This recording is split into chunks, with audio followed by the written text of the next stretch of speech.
So welcome to our Facebook viewers. Slovenia is widely regarded as one of the rising stars of the global gastronomic scene. It has been named the European Region of Gastronomy for 2021 and will be unveiling the first ever Michelin guide to Slovenia very soon. Slovenia food is influenced by the diversity of its landscape, climate, history and surrounding cultures. It has 24 gastronomic regions, one of which where the Hisza Franco team are now, and it has 3 wine growing areas, which you'll hear more about shortly. A huge variety of dishes originate from Slovenia's 4 corners, from the Alps to the Adriatic coast, and from the Karst to the Pannonian Plain.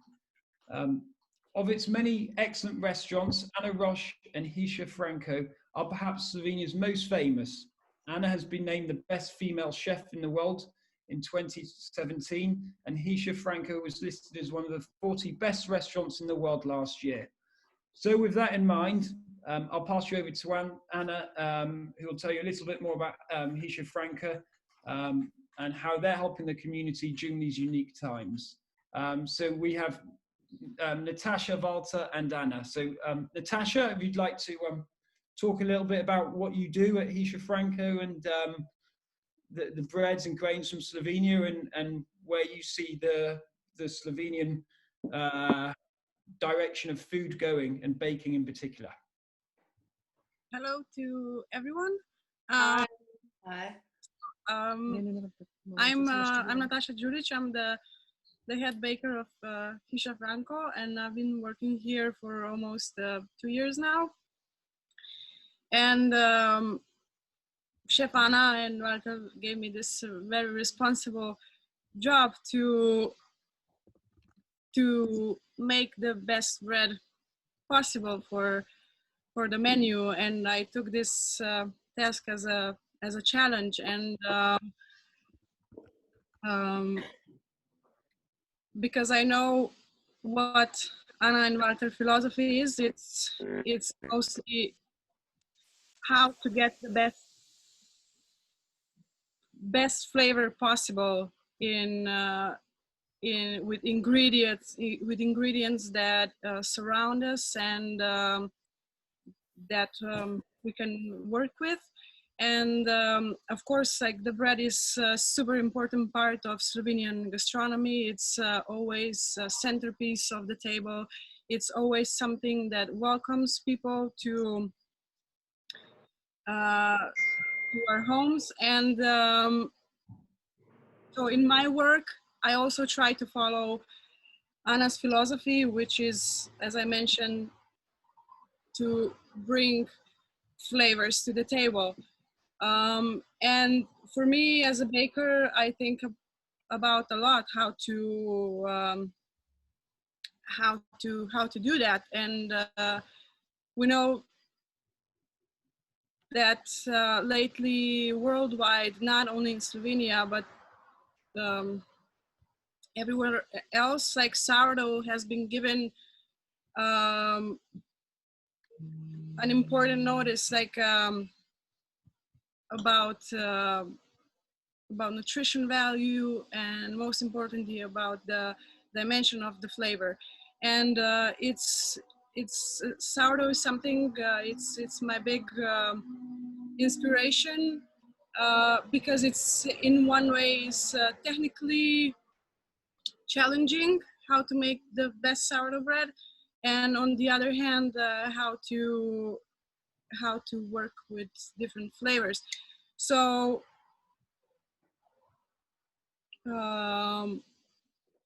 yeah, so mostly, like, what I focus in my work is like, also what I keep in mind is people visit Hisza Franco from all over the world, and my job as a baker is to offer the bread that, of course, is technically correct, and on the other hand is flavor bomb. And it's something, when I hear words from people saying, oh, this is the best bread, one of the best breads that I had in I don't know, in 30 years, and it's something that tells me that I'm, as a baker, I'm doing a good job. And also at the end of the day, it's not myself who I'm representing, but it's Chef Zana work, her story, the way, like her message, what's her message that she wants to give to people that come from far, and having people around the world coming to this valley, in the Alpine Valley in the middle of nowhere, is therefore like big responsibility, because people, when they come here, they of course expect the best. So like all us, like the entire team, we're doing the best to represent this environment, and chef's philosophy. And what is that? What is that philosophy? We've 5 minutes, so could you the technical aspects of the baking and the philosophy of baking as well? Yeah, so I would say, I mean, chef's philosophy is, of course, how to maximize the flavor from the simple ingredients, and it's not always an easy task. So it requires a lot of research, a lot of brainstorming that we do often here in Hisha Franco. And of course, like here in Slovenia, we're lucky to be able to have amazing food resources, fresh produce, and also amazing grains. And maybe this particular valley, Socha Valley, is not really grain growing region, although we have one farmer that grows einkorn. So einkorn is an old variety of wheat, Triticum monococcum, which has an amazing flavor, and we also use it in this year's menu for the bread. But other regions in Slovenia, like we can find spelt, which has an amazing nutty flavor, amazing nutrition, and also other not really grains, like for example buckwheat. Buckwheat is botanically not a grain, it's more related, it's related to sorrel, for example, or to rhubarb, but it's something that is deeply rooted in Slovenian culinary tradition. And also rye, which is of course more known in Scandinavian countries, but it's also an important part of Slovenian food, Slovenian bread. So yeah, I would say like the world of grains and pseudo grains is big, and it's always like opportunity to explore how this how their flavor can like enrich our daily our daily eating, and of course how to enrich the menu, like our work. And is there, would you say there's an iconic Slovenian bread or a iconic Hisha Franca bread at all that is very popular, that is that yeah, iconic Slovenian, I would say for sure it's rye bread. It's very sour bread, also with caraway seeds, and it's more traditional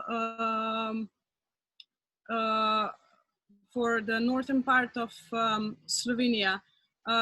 But iconic for Hisha Franco, well, the breads of Hisha Franco, like when I think of it, it's of course because this is specific environment, and we have to keep in mind that of course it would be easy to make technically perfect brioche or something other from French baking tradition, but it's not something that would fit to the story of Hisha Franco, to the message that Hisha Franco wants to give to the world. Yeah, challenge is more in a way to incorporate Slovenian like grains that are more maybe local to here. Also, like corn is something maybe very specific for this valley. It's been known that people from this valley exchange meat and cheese that is here in abundance. They exchange it with people from Veneto or Friuli, which is across the border in Italy. So yes, we have lots of amazing ingredients to work with, and it's something that makes the work here very special. Wonderful, wonderful. Thank you, Natasha. It's very interesting, and leading from breads and cheeses onto wine. Walter, would you like to talk a little bit about your philosophies of wines and the direction that wine is going at the moment, the futures, and what British people might have not heard of, in particular when it comes to natural wines and so on, and also Hisha Franco's philosophies towards this. Hello, everybody. Thank you for the question. And I want to explain in these 10 minutes mostly why the philosophy of the natural wine in Slovenia, and why the Slovenia is so important in this moment for that kind of philosophy. So my stories go like 32 years ago when I started to study the sommelier and wine tasting school. I did in Italy, and from that time every year I get more experience because we are very close to very important white wine region of the world. Is in Slovenian side is Goriška Brda, in Italian side is Collio. So that region I think is one of the best area in the world for making the white wines. We have not only that region, but also Podravje and Posavje, where mostly in the for orientation on the Austrian and Hungary border. Every region is different because of terroir, different land and different climate, the different kind of hills, and this make the wine difference from every small location. For me, Slovenia is much important, all Slovenia, to make the white wines, not the red one. Maybe we have not climbed and the right condition to make a really strong, important red wine of the world. But we have some terroir somewhere, and the different position.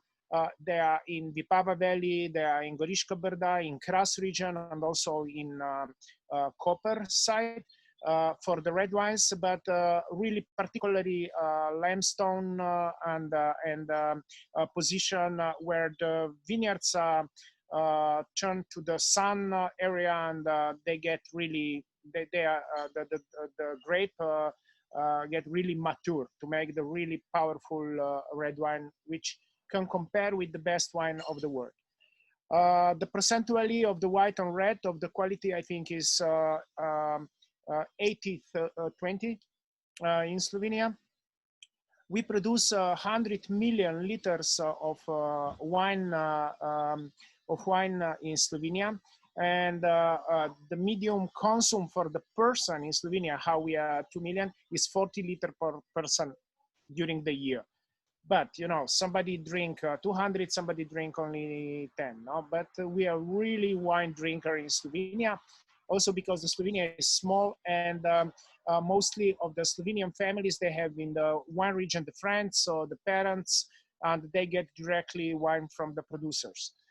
The story of the natural wines came because I meet very important people today, very important people in the philosophy of the natural wine of the world. these guys came from Slovenian and also from the very close to Italian border.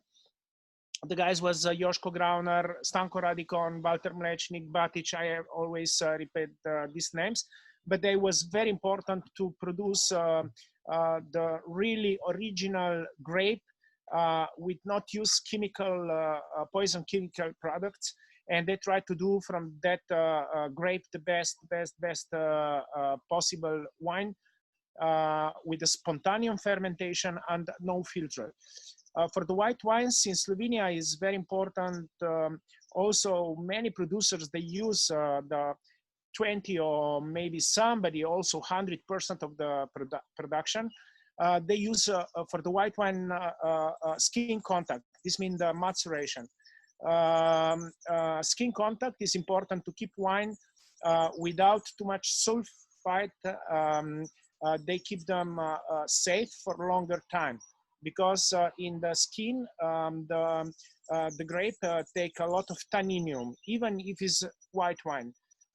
In the school, nobody will teach you that the white wine have tanninium, because normally they used to press them and to keep the juice outside from the grape very fast.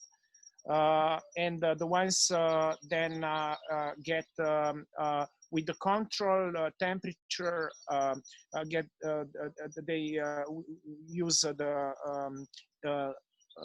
buying the yeast from the laboratory. This means selectional yeasts for fermentation, and this process is very long. But we talk normally about a natural way to produce the wine. This means then the wine starts to fermentate spontaneous.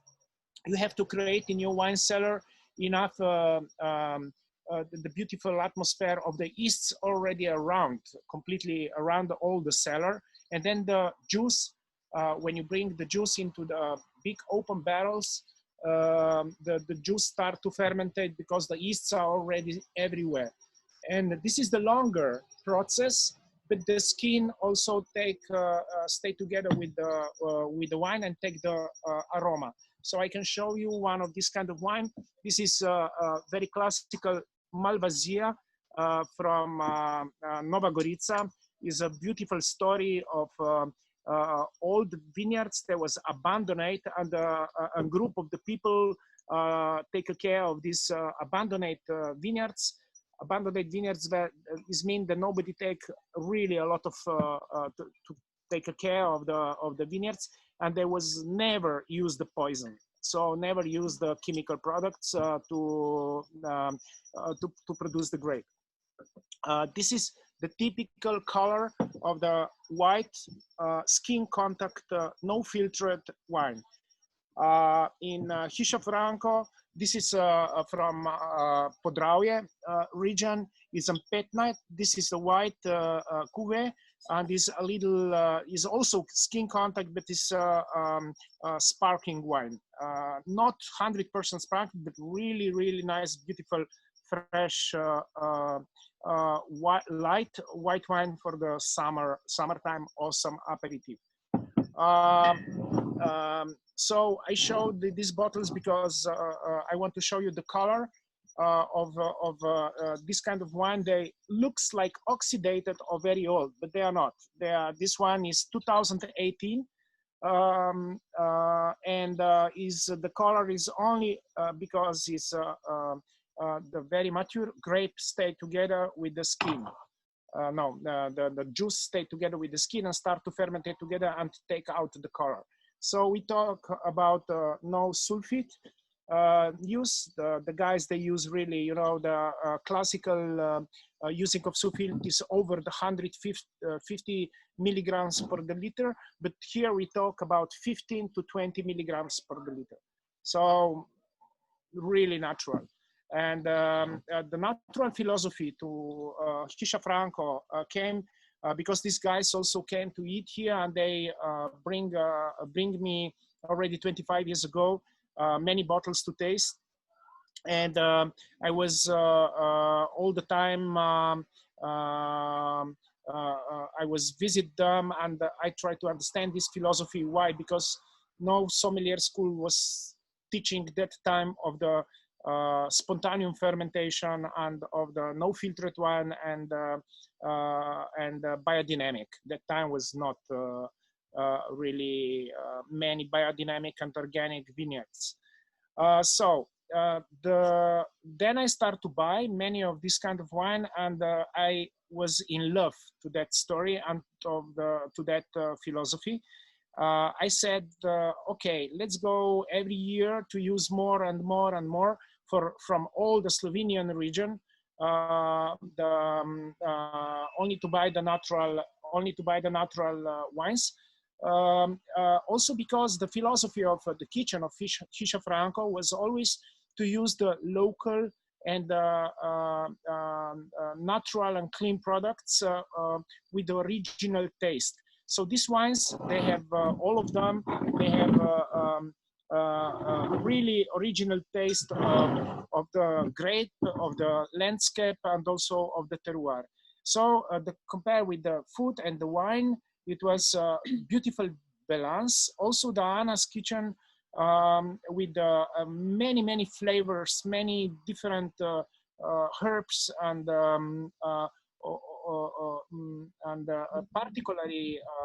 particularly small things put it in the food. It was very difficult to pair to make the wine pairing with just the normal and so light and so this kind of filtered wine.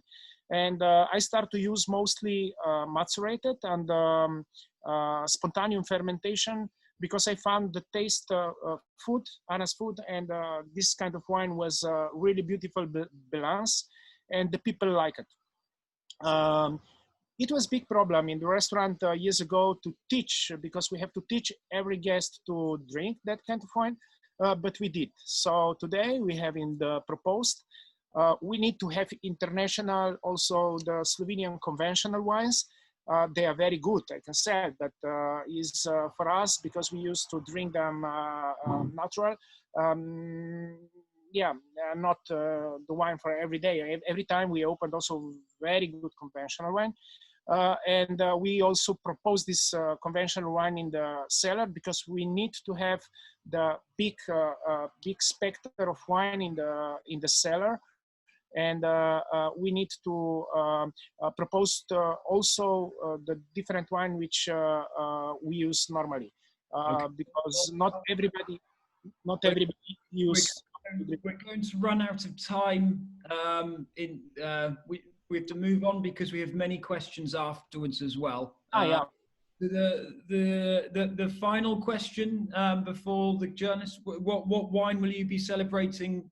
Will you be drinking at the end of the lockdown, when the lockdown is over?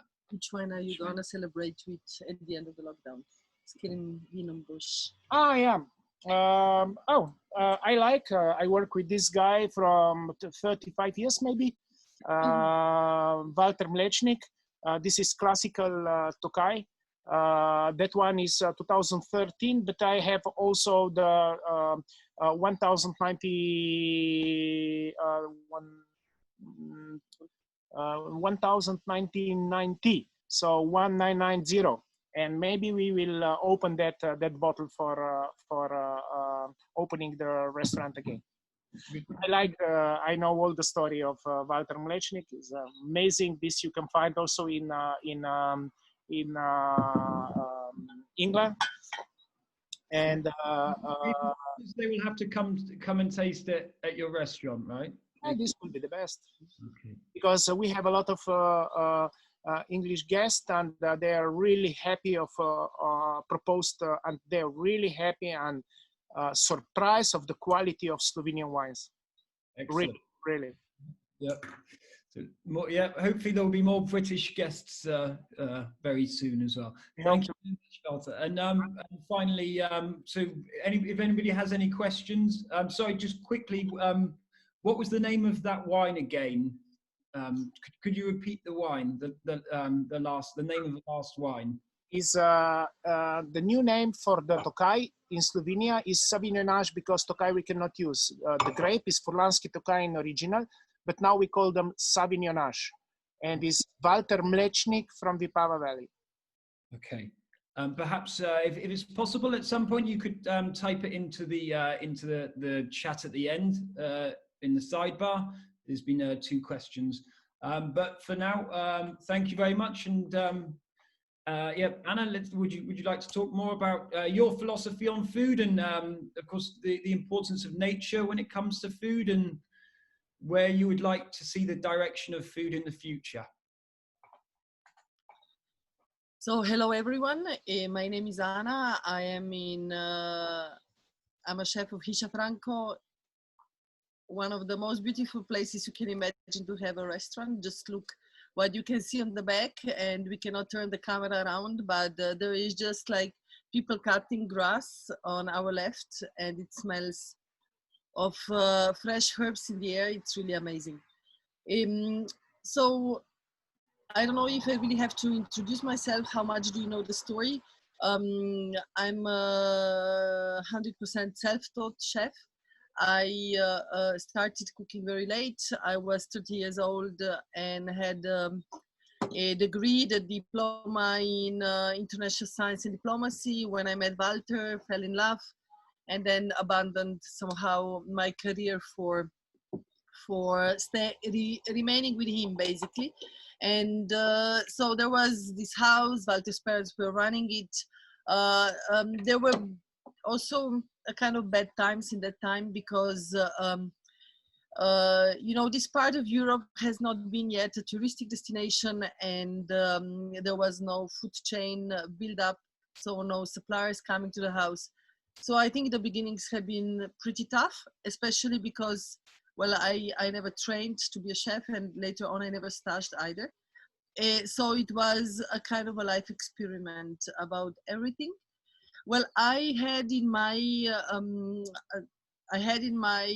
somehow, I had it from Walter's parents, who were running the place before, the idea of how the place in a countryside, which is so far away, should look like. So being committed to seasonal, being committed to territorial. And I found it very, very difficult when later on, when we started like working on philosophy, you know, people were proposing me, I don't know, plenty of seafood, and why don't you use sea urchins and so on. And I was like, why? But look, if you look at the scenery, it's all green and it's all about the mountains and so on. So, well, I started like tabula rasa, no information. Like in my previous life, I was almost a professional athlete and a dancer as well. So I didn't even have a lot of time to cook with my my mom or my grandmom, where a lot of chefs are claiming that there is where the idea came out. But I'm a very creative person. It comes a little bit from dancing, but I have it in a family as well. So I had this beautiful scenery with practically no suppliers or producers coming to the house on one side. On the other, I had my crazy mind, which is very crazy, still is, which is very revolutionary as well. I don't like rules. I tend to break them all the time. And this is probably what got me where I am now, where the house is now. It's because by being self-taught, you can discover warm water or cold water every day without risking that someone says that maybe you did mayonnaise on a wrong way, because you don't need to, you know, answer to anyone about your technique or anything. So it has been very, very intense years. I started cooking late. I was 30, pregnant with my son.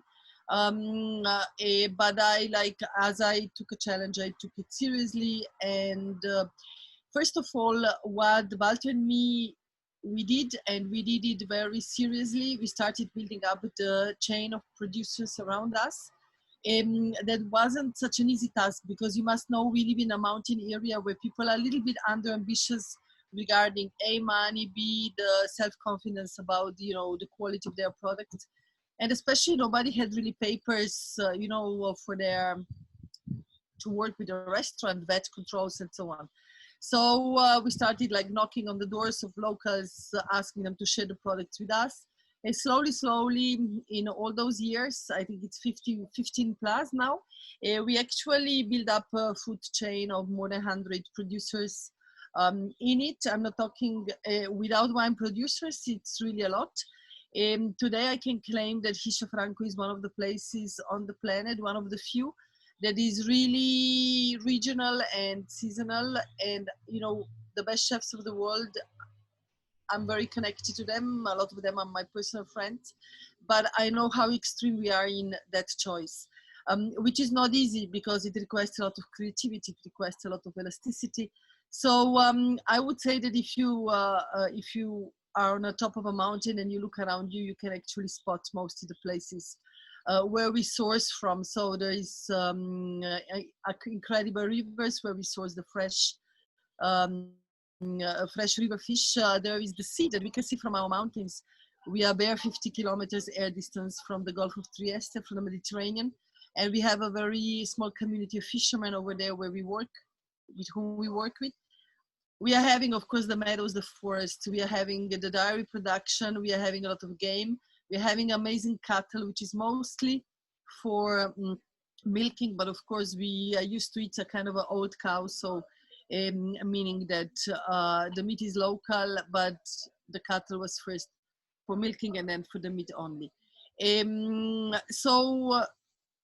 What happened in all these years? It's very, you know, it's very difficult to say why the success came pretty quickly. I think I started cooking in 2002, 2007.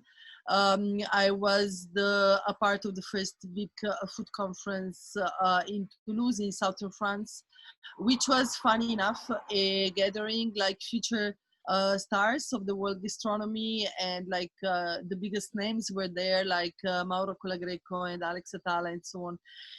And if you ask me why I was different, maybe because I was coming from a place that nobody have heard about before, maybe because we don't have culinary tradition in the country. Because in the time of the communism, you know, what happened was like a lot of creativity has been somehow killed, but especially we didn't have aristocracy anymore. That is the one who is going for the restaurant and of course loves dining or fine dining if you want.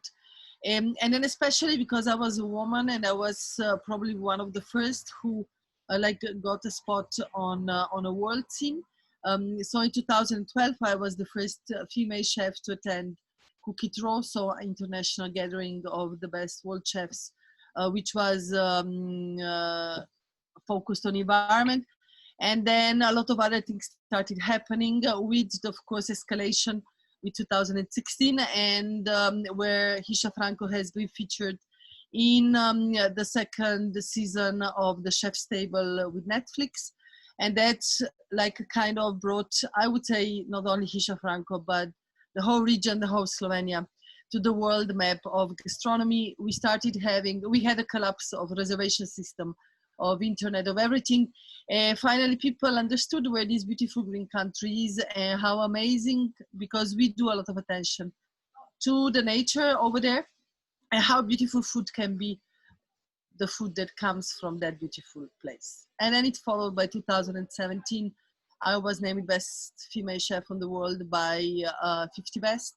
And then next year, Hisza Franco entered to top 50 restaurants, and it was crowned by last year's 38th place.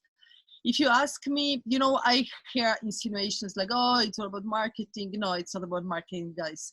It's about hard work of a big team. It's not just Walter and me and Natasha. There is 40 people who work hard. 40 people who, you know, it's not that easy, because we cannot ring a supplier today to have like, you know, food for tomorrow. We need to observe the nation. We need to see what's going on out there. We follow the moon. We follow the temperatures. Can you imagine, you know, moon goes up, mushrooms come out. We do 3 amazing courses on our almost 30-course menu. And then, well, the moon starts going down and the mushrooms just disappear. So what do? You know, you have to have an amazing elasticity and amazing creativity to keep on adapting. And I'm not talking about just myself, because a lot of chefs who came and started working with me, they were like surprised how actually active in a creative process we are. But this means also from the sommelier part, because it's very difficult to guess for sommelier, you know, my God, never one dish is the same to the other, because the product that you get from the nature is not from the industry, but it comes from a place that is actually directed by Sun and Rain, which is the book that just came out with Fiden. It came out in United States and in England a month ago. It's by the Times Magazine, one of the most beautiful books in the last time. And as far as I know, the Wall Street Journal named it one of the 6 most beautifully designed objects in the first 6 months of 2020. So, but you know, and I'm gonna say again, Hisha Franco is not a manipulation of the media or in words. It's in hard work, in learning every day. We are using the Corona time to enlarge our knowledge. We do schooling with our team. We are trying to analyze what is too much in the nature, where the food chain collapsed now, what we can do with all of these things. We are learning about like so many things that I believe when all these times are over, we are gonna be probably even better, even more curious, and of course more creative, because more you know, more you can do. So if you ask me about the future of fine dining in general and about Hisha Franco, I would say, and I would say loud, I do not want Hisha Franco to change. I think we're just perfect for these times. First, because we are so nature oriented, and because because this doesn't regard only Corona, because after Corona we are gonna have a world hunger and so many things. We are gonna talk about these, you know, in 10 years, we are gonna have similar call talking about how hungry we are. And I think our work is one of the examples, you know, how to respect the nature and how to be able to work side by side with it, how to be ambassadors of your land when a person who sits at the table of Hisha Franco through our food, through our wine pairing, understands precisely where he is, she is. And especially in these difficult times, I would say that people will be looking for the green destinations where they feel safe and secure. There is more cows than people here, so you can easily hide in the nature. But especially it's also a message for tomorrow that probably it's a kind of the end of a huge globalization, and probably we'll all have to start looking around us, not only tourist-wise, where of course, like, I really hope that is a chance for Slovenia, because you know how well we are handling the whole Corona story. Like being Italian neighbors, we have 1,000 and something cases in the whole period, just like not even 100 dead people. But especially, for instance, Kobarid area, where Hisha Franco is virus-free since the beginning. It means disciplined, it means respect. I'm sorry, we have lots of questions flying in, and we're going to start running. So from that, I would just say that because I'm asked this question so many times every day, I'm just saying, like, I do not think that gastronomy should change or need to change. I would really think that look at the good examples around in the world and try to understand why the gastronomy should not change. There is no funeral around. We are going to survive. Wonderful, a lovely, wonderful finish. So just quickly talking, well, we're going to take some questions and answers from the journalists now. The first question is, what's coming into the season now? But just quickly, if you'd like to ask a question, just let me know in chat, and then I will call out your name. If not, if you don't wish to talk, then let me know and I will read out your question as well.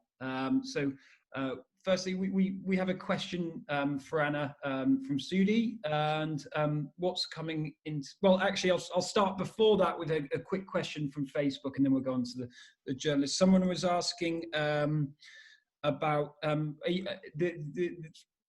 are you taking your projects elsewhere as well? Are you taking the Slovenian food brand and ethos around the world? And if so, what projects do you have lined up? So in this moment, what we are trying to do is in the house, we are trying to understand what we can do with all the products that are remaining in the nature and to the farmers. And we are doing these small packages that we are selling all around Europe, work very successfully, by the way. And we, of course, analyzing a lot of new ones. And we are having open discussions in this moment with one of the Slovenian food chains that could help us reach every single house in Slovenia, and further on, maybe every single house in the world. And that's actually a goal and a challenge for me. But let's see, it's gonna happen, because I'm not really a businesswoman. I'm more a chef from that side.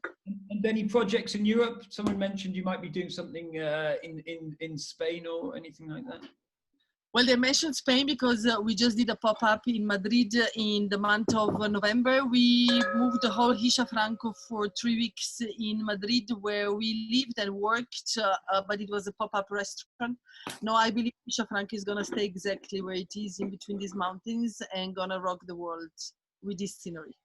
Lovely. And supporting the local supply chains and the local farmers, which is a necessity.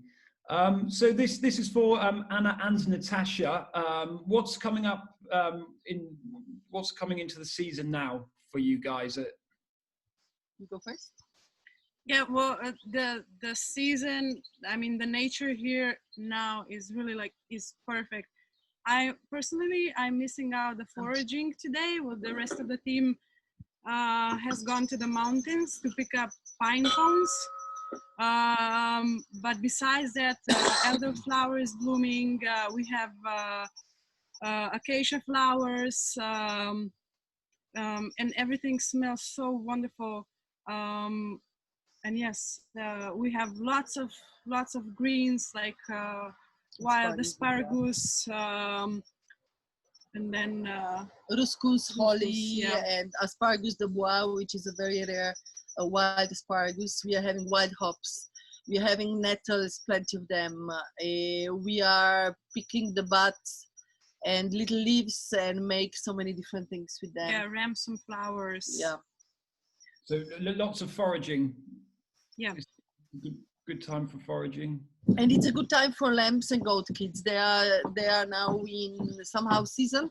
This is where the food chain actually collapsed, because well, Corona came in a wrong time, and yeah, Walter is just bringing something from the sun. Here we are fermenting the acacia flowers on the acacia flowers on the sun, and here, of course, the pine shoots. But today the team was picking the pine cones from the high mountain pine. That's a small pine, and we are probably gonna analyze it to make an amazing ice cream out of it. Good timing. For British audiences, this is also lots of people coming in from the globe and so on. But for the audiences, how can you explain your cuisine and Slovenian food? Well, in a few words only, Slovenia is one of the most diverse countries in the world, regionally, climatically, geographically looking, culturally looking. It's a kind of a melting pot. If you look at the history, how the borders have been moving, if you look which are the countries that are actually around us and they're identifying us as well. We have Italy, we have Austria, we have Hungary, we have Croatia. On the south, it's completely different. Even language groups are completely different. So imagine the kitchen. But what I would say that defines the whole Slovenia the most, it's being green. We are probably one of the few countries in the world, if not the one, who is the most into gardening and foraging. And I'm talking about tradition. I'm not talking about, wow, now it's a fashion of gardens. Everybody's gonna have gardens. Like Walter's mom have had a garden since ever. Even in Ljubljana, in the capital, there are green zones where everybody's having gardens and having its own vegetables and so on. And then foraging, oh my God, next week we are in a top season for elder blossoms, for instance. Everybody, you see on every tree, people climbing and then fermenting or putting into the vinegar or putting into the syrup to make a drink. Or dandelion is our spring salad. So I think a Slovenian really knows how to eat from a nature to actually to the plate. Lovely. You recently you've launched your book Sun and Rain with different recipes and so on. What inspired the recipes, and for people at home and chefs, how could a home cook make something that tastes like Hisha Franco? I'm really sorry, you can't. No, I want to know how we can do the essence of Hisha Franco. I know you couldn't make the dishes because they're so complex, but if we wanted to get a sense of it before we can travel to Slovenia. Well, get a book, buy a book. It's amazing, it's beautiful. I have it here. I'm already going through, well, the book has been released by Phaidon, so it's English American. It's written directly in English without ghostwriters, without translators. Half of the book is autobiographical, so it's written directly by me. The other part is by Kaja Sajovic, a Slovenian journalist who was supposedly writing facts, but at the end she fell in love with Hisha Franco so much, so she became personal too. And then you're having the photography of Susan Gabrian, one pretty amazing Slovenian photographer. So it's 100% Slovenian product, the book. There is stories inside that make you understand why our food is different, why our wines are different, why our ingredients are different, why we are different, why we cook. There is some also very, very personal ones that Phaidon was like, oh my God, chef, are you sure you would like to say that to the readers? And I was like, yeah, because it's a part of me, and the book is exactly as I am. It is very honest, very direct. But do not try to cook the recipes. I tell you why. Read them, be amazed by them, look at the photos. But because you don't have our ingredients, so you can adapt, go out, try to see what you have and then adapt. But truly, this is such a unique book about the local environment, or about like where we source from, that I do not think that anywhere around the world you can find a flavor of fermented cottage cheese that is spicy and sour and so rich in flavor. Well, I mean, good luck in looking for, but I really do not think it's possible. The uniqueness of this environment, and especially of the book, and then of course of the book, is because we are so far away from everything that globalization didn't really touch us. It means our ingredients and our philosophy, even us, we became pretty unique. So it's a kind of like a zoo of very unique animals, having on disposition products that are just ours. And that is what makes, I think, my kitchen really unique and different. And then of course the wines, what Walter was saying before, or the Natasha's bread. I mean, it comes from like something that hasn't touched us and that is remaining local from beginning to the end. Okay, so we have a wine question now from Alex Crossley, who was in Slovenia last year, and Alex's question says, has this they drank a lot of orange wine last year, which they thought was delicious. So that's positive. Has this trend continued to grow, or was it more of a marketing push at the time? Alex has always tried to find some in the UK market, but has struggled. Can you recommend any, particularly Slovenian orange wine? That you can find in the UK. I don't know if they export it at all. So somewhere making natural wine is a tradition from ever. So, for example, Georgia, some farmer also in Slovenia, some very particular region where were not touched from the industrial side, they still make the wine which did them grandfather and old school. No, I say today maybe because is a trend. But not without sense. Is a trend with the sense to propose the natural wine, because many chefs, many owner of restaurants and the shops, wine shops and wine bars, they believe to that. So they proposed and they decide to take care only of that kind of wine. So they teach the people why this wine is so different, but is original. So this is the beautiful story. Maybe industry 30, 40 years ago, they put the people to drink much more commercial and the wine from the big production. So it's not only the trend. Some way is mostly is big love for all the lover of the natural wine and also the restaurant and the bars owner. So I think now in the world is close to 2 or 3% of the natural wine producers, but every year they are more because the people believe to that. And in England, in England, I think they in London maybe Clone Club, yeah, there are Clone Club. There are many restaurants where you can buy, and you have to check maybe in some website they propose the natural wine shop. So, and you will find for sure also the Slovenian one. Okay. So I'm sure then Marian Simčić, for example, is there. Mlečnik you can find, the Movia you can find. They are very good and quality Slovenian wine producers. They produce a little more, but even conventional wine from Slovenia who make the export, they are very high quality. Very quality. Can people find your wine lists or recommendations anywhere on your websites or on social media or anything?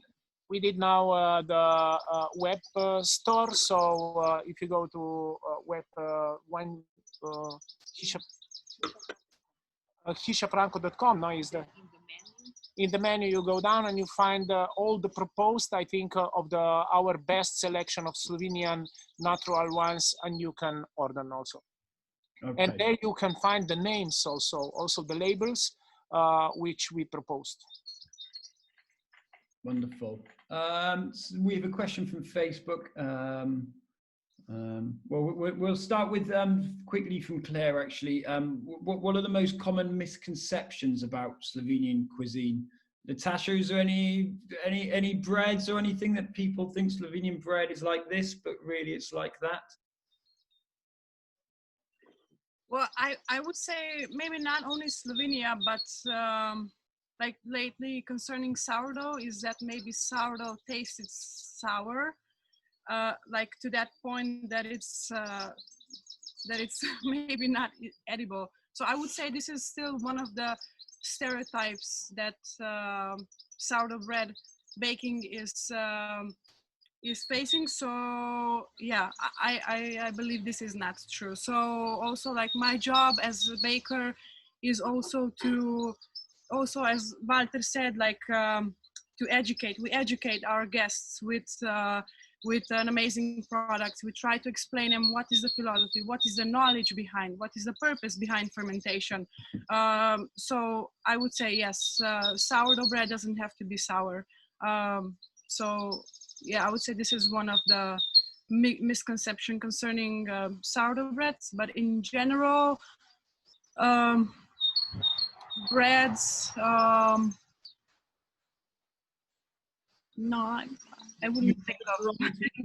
And so on, and it's quite very diverse depending on the regions as well, possibly. Yes, it's very diverse, yeah. And Anna, any other final points on misconceptions? What people think about Slovenian food, and then they go and try it and they see differently? Well, I do not think there is any real definition of Slovenian food that people have in mind when they travel to Slovenia, because you don't really largely read a lot about it. I think what they usually think is mostly Austrian or German cuisine, which partly is right, because a part of Slovenia that is bordering to Austria is having like more sauerkraut, more sausages, a little bit heavier food. But the real thing is Slovenia has also an amazing Mediterranean diet, and we are having an Alpine diet that has nothing to do with the Austrian cuisine. So I think the misconception is actually coming from not knowing, and people don't know. There is not even a lot to read about it. So usually the surprise of people who come and visit Slovenia in general is very, very positive.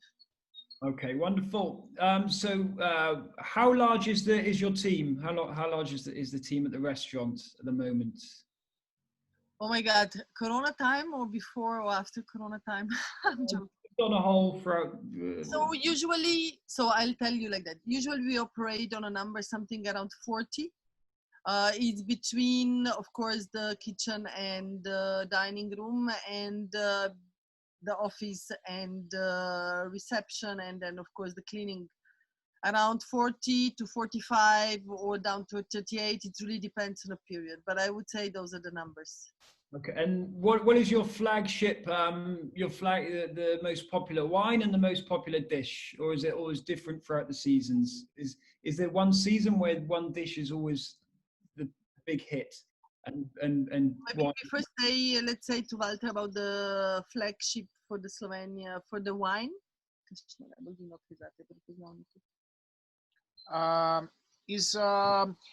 The last 20 years, all producers, they work much more with the grape, local grapes.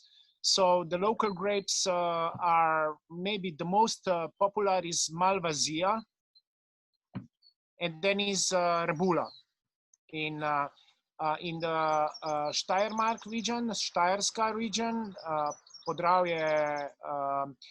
They are mostly a little more German style, but we have a Žametovka and also Rulandec. Very famous is Šipon.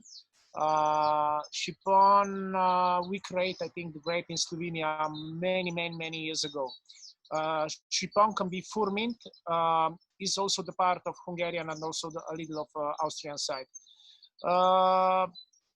I will say that maybe the most popular Slovenian wine can be Malvasia. Okay. Well, regarding the food and Hisza Franco, the Hisza Franco is ever changing and ever always in evolution. We do not have signature dishes at all. So there is no dish on this year's menu from the beginning that has been on the menu of the autumn or spring last year, because I don't like it. I just believe that you need to express yourself, and as we change in time, this is how the food changes. But maybe really the only red line is the bread, no? Bread and cheese. Cheese, like the menu is always rich in dairy products, which are amazing here. And what is the most unique bread you've discovered, and the most unique wine you've ever discovered that is you won't find anywhere else? Well, for me personally, I'm a huge fan of Spelt. Like Spelt has, because I would say it has like a different, similar character to mine. It has like this nutty flavor, and it's hard to work with, but it gives an amazing results, like flavor-wise and texture-wise. So I would say this one is by far my favorite.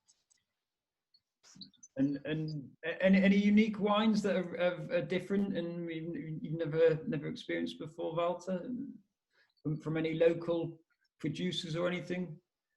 I remember when I was the kid, the small boy, we used to go many times in the coast side, in Pirano, in Isola, and we stop always in Kras region. Kras is a very dry region with a lot of caves and vineyards. And we stop always there to drink, to eat the bread, the homemade bread, and to drinking teran. Teran maybe is one of the most particular Slovenian red wine. It came from the family of Refosco, but it was bringing like 1,000 years ago in the Kras region, and is different of Refosco is because the skins are very strong, and the color is completely dark red, and you always very dirty around the mouth when you drink this wine. But I remember, so bread and wine, this Teran, it was, I will never forget this tradition. Okay. And Slovenia has been, it's the European region of gastronomy for 2021. What are your thoughts on this? What do you hope can be achieved from putting Slovenia food on the map? And do you believe it deserves that award? Is that a question for me? For all of you, if you want. Yeah, it's an open question. Well, for me, I think 2021 should be the year where the focus in Slovenian tourism is on gastronomy. Gastronomy is probably one of the most important tourist products, and we needed a long time to understand it. And you know, it's like when you travel to Italy or to Spain and you say, why do you pick Italy for your destination? It's because, you know, you're gonna have amazing lunch and amazing dinner, and you're just gonna look after when to sit down to trattoria again. So I think it's a chance for Slovenia to show out that it's not only about the fine dining or the beautiful nature, but it's also the simple gastronomy is worth going for. Because that's all about it, because gastronomy starts in simple places. So I honestly think it's our chance to put Slovenia on a gastronomic map in general, and I honestly hope we are gonna work it in the right way. I'm sure Slovenia will do it in the right way. And one final question, just quickly, what are each of your favorite cheeses? Maybe you don't see our cheese cellar. We have more than 300 different pieces of cheese inside. The tradition here is to make the Tolminski syr, which is very traditional Switzerland, Swiss culture to making classical cheese. We do mostly in our region of Tolmin and Kobarid from the cow milk. Most of the people, they eat the cheese aged from 2 months to 6 months. But we did the step more, and we aged this cheese made only in the summer in the mountain.